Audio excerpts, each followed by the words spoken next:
first thing he ever said to me was my full name. Not excuse me, not hello. Just, good to see you again, Daniel Harper. I wasn't wearing a name tag. I hadn't shown him my ID. I hadn't even spoken yet. If that was all, I'd tell myself he had me confused with someone else. But that wasn't all. That was only the beginning. October 2022. I was 29, working inspections for an insurance company, cheap motels, vacant buildings, move on every week. That week, Ashbrook, Pennsylvania. One grocery store, one gas station, a diner, a church. The kind of town where a stranger is noticed. I checked into the motel around 4. The woman at the front desk was in her 60s. She asked me to sign the guest book. After I did, she smiled. Business? Insurance inspections. She hesitated, then, don't stay out too late. Why? She shrugged, but her eyes said she believed it. Nothing good walks around after midnight. I laughed it off, took my key, forgot about it. 7 p.m. I went to the diner on Main Street, coffee brewing, locals talking, football on an old TV. Normal. I ordered meatloaf. While I waited, I noticed him. Older man. Gray jacket, dark baseball cap, neat white beard. He wasn't eating. He wasn't drinking. He was just watching people. Every few seconds, his eyes drifted to me. I looked away. Ate. Paid. Left. Outside, the air had turned cold. Leaves scraped the sidewalk. That's when I heard footsteps behind me. Not rushed. Calm. Measured. I turned. It was him. He smiled warmly. Daniel Harper. I blinked. I'm sorry. It's good to see you again. I'm afraid you've got the wrong person. His smile faded just a little. No, he said. I never forget a face. I searched my memory. Nothing. I think you'd remember me. I already do. He tipped his cap. I'll see you tomorrow. Then he turned the corner and disappeared. Just like that. That night I barely slept. Not because I thought I was in danger, because I couldn't stop trying to remember him. My full name. Not just Daniel. Daniel Harper. Next morning I drove to an abandoned warehouse outside town near an old rail yard. Broken windows, peeling paint, years of dust. I unlocked the chain, stepped inside. Water stains, rotting pallets. I spent 2 hours taking measurements and photos. When I came out, clipboard in hand, he was standing beside my car, like he'd been waiting. I froze. He smiled. Morning, Daniel. How did you find me? You've always come here. No, I haven't. He looked genuinely confused. Not yet. The words hit me strangely. What does that mean? He glanced toward the warehouse. You'll understand eventually. Then he walked away again. No threats, no anger, just certainty. Back at the motel, I told the owner. She frowned. What did he look like? I described him. Her expression slowly changed. You sure? Pretty sure. She shook her head. I don't know anyone like that. Then she asked something that stuck with me. Did he touch you? No. Good. Why? She wouldn't answer, just lock your door tonight. Day 3, I stopped at the grocery store for coffee. At the checkout, the cashier smiled awkwardly. Your grandfather already paid. My what? The older gentleman. She pointed to the parking lot. Nobody was there. I don't have a grandfather. Oh, she looked embarrassed. He said family always takes care of family. I left without another word. Now I was scared, not panicked, just deeply unsettled. Someone was following me. Someone who seemed to know where I'd be before I got there. I checked my phone.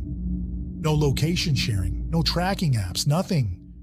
I even looked under my car. Ridiculous, I know.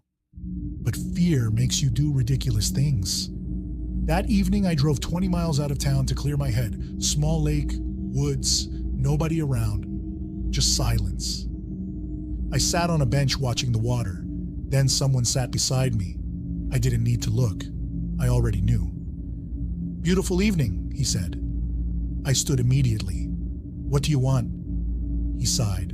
I keep hoping you'll remember sooner. I've never met you. You have. When? He looked disappointed. Tomorrow. I laughed. Not because it was funny, because it was impossible. What are you talking about? You always ask that. My stomach tightened. You keep saying always. Because you always do. He stood. When it happens. Don't follow the voice. What voice? He looked toward the trees. You'll know. Then he walked away. Again. Leaving me with more questions than answers. That night I called the police. Explained everything. An officer took my statement. Did he threaten you? No. Touch you? No. Ask for money? No. So, he just knows your name. When he said it out loud, I realized how insane I sounded. Legally, the man hadn't committed a crime. They couldn't do anything. Next morning was my final inspection, an old elementary school scheduled for demolition, edge of Ashbrook, cracked parking lot, weeds through the concrete, no electricity, only sunlight through broken windows. Inside smelled like mold and old books. Classrooms still had faded alphabet posters, children's artwork on bulletin boards, everything frozen in time. I worked room by room, photos, notes, structural checks.